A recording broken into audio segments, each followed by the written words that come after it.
Guys, Nike here, and today I want to make a video about the fact that Warrior and every other profession are getting the Spear weapon in the upcoming Janthier Wilds expansion for Guild Wars 2. So let's talk about Spear for Warrior, what it could be, and what I perhaps would like it to be. I do want to keep this video grounded in a bit of reality rather than just empty wish listing, so I'm going to endeavor to be as realistic as possible and not stray too far into Fantasyland. But before I say that, you might be asking why I'm showing my Warrior in Guild Wars 1 and what that has to do with this video, and that is a question I will answer in due time. But first, let's start by talking about what niche Warrior needs that the Spear could fill in Guild Wars 2. The most obvious glaring hole in the repertoire for Warrior for me is mid-range power DPS. Rifle, as bad as it is, handles the theme of long-ranged power damage already. What Warrior really needs is something that can dish out high damage in the 600 sort of range, 600 or less range. But a spear is going to be a melee weapon, like a polearm, you might be saying. Well, that brings us nicely to Guild Wars 1, where Warrior already has a spear, it's a ranged weapon, and Warrior has a meta build using it in PvE. Hopefully that is, if nothing else, at least a precedent for the idea that Warrior can use a spear as a high DPS ranged weapon. So what does Spear look like on Warrior in Guild Wars 1? Like many good Warrior builds, it uses the new elite skill that was added in the 15th anniversary patch, 7 weapon stance. This skill essentially allows the Warrior to have maximum mastery of every weapon.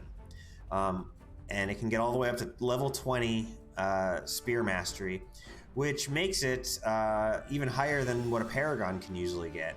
And on top of that, it gives the Warrior a 33% increased attack speed, which is the maximum increased attack speed you can get.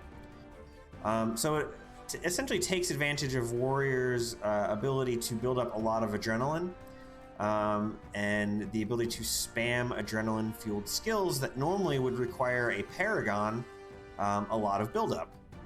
Spamming these hard-hitting skills like Blazing Spear, Holy Spear, Spear of Redemption is not normally able to be done without this, but this build can do it.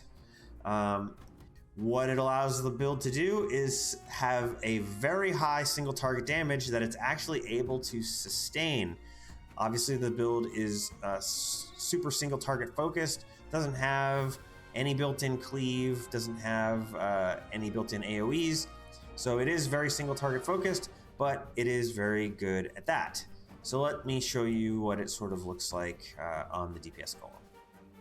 So without doing a full build guide, the way it works is you essentially have 2 loops in the build. You start each fight with 7 weapon stance and for Great Justice to get things going, and then you use your 3 adrenaline DPS skills for big damage, followed by Spear of Fury. Spear of Fury gives you a massive amount of adrenaline, and that will essentially allow you to use your 3 big adrenaline damage skills again, which of course you will do, and then Spear of Fury will be on cooldown though. However, you have To The Limit on your bar, and when you activate To The Limit, it gives you adrenaline based on how many enemies are around you, which is usually a lot, and it will again refill the adrenaline on your 3 adrenaline DPS skills, which you can use again. And then, after using them this time, Spear of Fury will be off cooldown and ready to go again, which allows you to use now your 3 adrenaline skills for a 4th time. Unfortunately, this isn't infinitely sustainable because after this time, both Spear of Fury and To The Limit will be on cooldown, but it will only be a few seconds until they are both back off cooldown and you can go again. Like I said, it isn't infinitely sustainable, but it doesn't need to be since fights don't actually last forever. And again, you only have to wait a few seconds for your Spear of Fury to be ready to be used again. And you can engage another 4 use series. But anyway, you can see how it plays. Does a lot of damage. Pretty good. Pretty fun build. I don't plan on making a build guide for this because it's a little bit off meta, and I don't really recommend people in Guild Wars 1 go out of their way to make it. But if you like it, there is, I think, a guide for this on the PVX wiki, so you can check that out. But yeah, you can see how it plays, and you can sort of get the vibe of what I would be looking for Spear in Guild Wars 2. It's not hard to visualize a build like this in Guild Wars 2, and while we don't have the same adrenaline mechanic as in Guild Wars 1, what we could do is something like this. Perhaps we have a couple of hard-hitting spear skills on our bar, like perhaps skill 2 and 3, along with maybe 1 or 2 utility functions, maybe like a skill 4 or a skill 5 that have a little bit of utility. And we have an auto attack that builds extra adrenaline. Perhaps when it hits, it gets double adrenaline if it crits, something like that. And then to top it all off, we have a burst skill that, of course, hits really hard, as warrior burst skills do. But when they hit, it recharges your spear skills, recharges the cooldowns on your spear skills by some amount.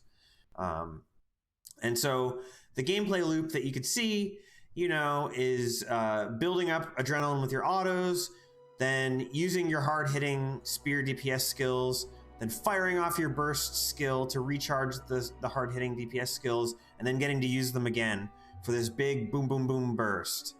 And then going back to autoing and repeat. It would be super easy to imagine how this would look with Berserker and Spellbreaker in PvE, but without going into how it would work for the different elite specs, I don't want to get too carried away with wish listing. I think I've explained sort of how the skills might look at the base level, and let's just keep it grounded in reality. With all that said, I really do hope ANET knocks it out of the park on this one. Warrior didn't get much love in Soto unless you count a janky off-meta heal quickness Berserker build as love. EOD also hasn't really aged too well for Warrior, as the Bladesworn revamp has gotten it's just made the class super clunky to play, and no longer really does Bladesworn have the damage to make the juice worth the squeeze with how clunky and, in my opinion, unfun it is to play. Simply put, us Warrior fans really deserve the spear to be good. Let's see what ANET does with that. So anyway, that's it for me. Thanks for watching, guys. Please leave any comments or questions you have below. I'd like to hear what you have to say, and I'll see you next time.